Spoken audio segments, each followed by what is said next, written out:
Hello guys, may gusto lang ako ikwento sa inyo. Ito yung mga natutunan ko sa akin mga desisyon na ginawa na pwede nyo rin kapulutan ng aral. Dati guys kasi, nagkatrabaho na ako sa isang restaurant. Tapos sinimulan ko ngayong ating maliit na business na yung peanut business natin. By October ako nag-start nun eh. Tapos nung January, nag-decide ako na mag-resign dun sa aking restaurant na pinagtatrabahuan para makapag-focus nga ako dun sa sinimulan kong isang negosyo, Tapos guys, edi nag-resign na ako doon para nga makapag-focus. Pero guys, may natutunan ako sa mga decision ko doon. May mga pagkakamali pala ako na nagawa. Kasi syempre, 'di ba, bago pala nag-uumpisa yung business natin is hindi pa siya ganoon kalakas o ka-stable na dire-diretso yung income natin, Tapos nag-resign ako sa trabaho. Edi nawalan ako ng income, yung dire-diretso income. Nawalan tayo ng kinsenas katapusan na pinagkukuha na natin ng mga personal na pangangailangan natin, yung pangkain natin, tsaka yung mga pangluho-luho natin. Nawalan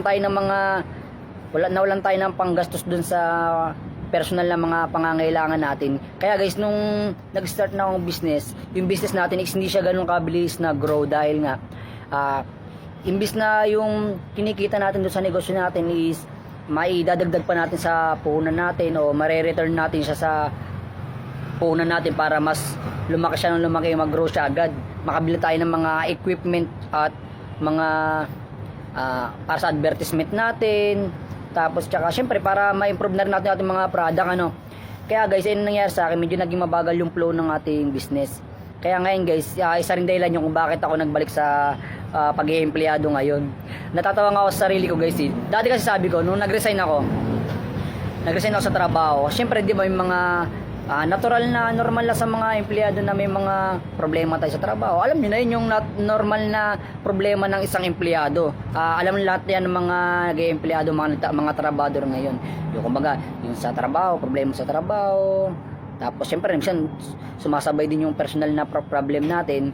Kaya nag-decide din ako. Sabi ko guys, diba nag-resign ako, sabi ko, hindi na ako magiging empleyado, magpo-focus na ako dito sa business ko. Kumbaga syempre, alam niyo na ngayon, gawa nga mga problema natin sa trabaho. Kaya yung mga hirap na dinadanas natin sa pagod, hirap at pagod. Kaya sabi ko, mag-business na lang ako, Focus na sa business para ako ang boss.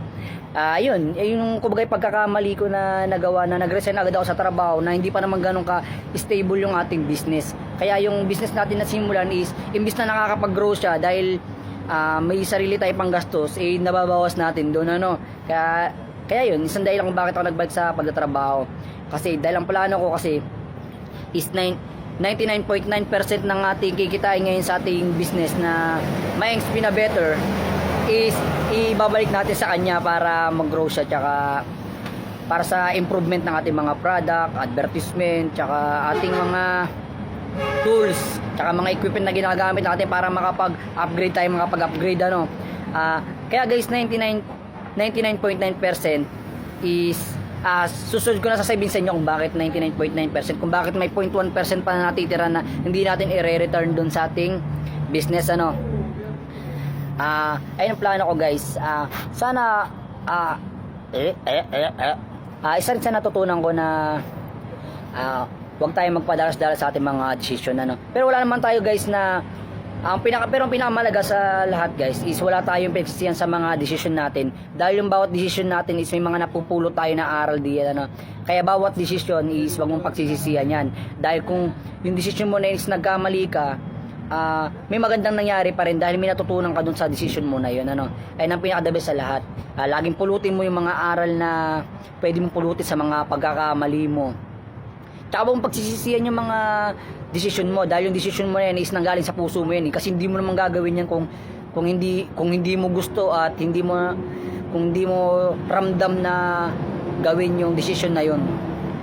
Ayun lang guys, na-share ko lang sa inyo yung aking lesson na natutunan na pwede rin makatulong. Halimbawa, kung may numpisan din kayo na isang maliit na negosyo, hindi pa siya ganun ka-stable, o may trabaho kayo na pinagkukuhanan nyo ng mga pangangailangan nyo, is pwedeng siguro wag muna kayong mag-alis dun sa trabaho na pinagtatrabaho nyo habang hindi pa stable ang lahat, hanggat hindi pa kayang anong nga tawag dun, basta hindi pa kayang i-handle lahat ng business mo, yung mga personal na pangangailangan mo, dahil mahirapan ka mag-grow dyan sa negosyo mo kung gano'n ang ginawa mo, katulad sa ginawa ko nung Pasko. Pero depende pa rin yan guys, kakapain nyo pa rin yung sitwasyon, kasi depende kung halimbawa hindi na taga kayo masaya sa trabaho nyo, o sobrang nahihirapan kayo na totally na hindi na taga kaya ng sarili nyo na mag-stay doon, is choice nyo naman yun kung mag-stay kayo. Kumbaga, sabi nga, piliin nyo pa rin kung saan kayo magiging masaya at magiging komportable, dahil ang pinakamahalaga sa lahat guys is yung pagiging komportable natin sa mga ginagawa natin. Ang pinakamahalaga is masaya ka sa mga ginagawa mo. Kaya kung di ka masaya sa ginagawa mo ngayon is wag mo na lang ituloy. Maghanap ka na ng ibang bagay na makakapagpasaya sa'yo, dahil hindi ka rin mag-grow pagka hindi ka masaya dun sa bagay na ginagawa mo, guys. Yun lang guys, salamat sa panonood. Mag-follow naman kayo sa akin guys kung may mga natutunan kayo sa akin na kahit papano, yung konti kong karanasan na na-share sa inyo is may napupulot kayong aral, is sana mag-follow kayo para rin maabangan nyo rin mga susunod na mga video na pwede nyo pa rin kapulutan ng aral, guys. Thank you guys.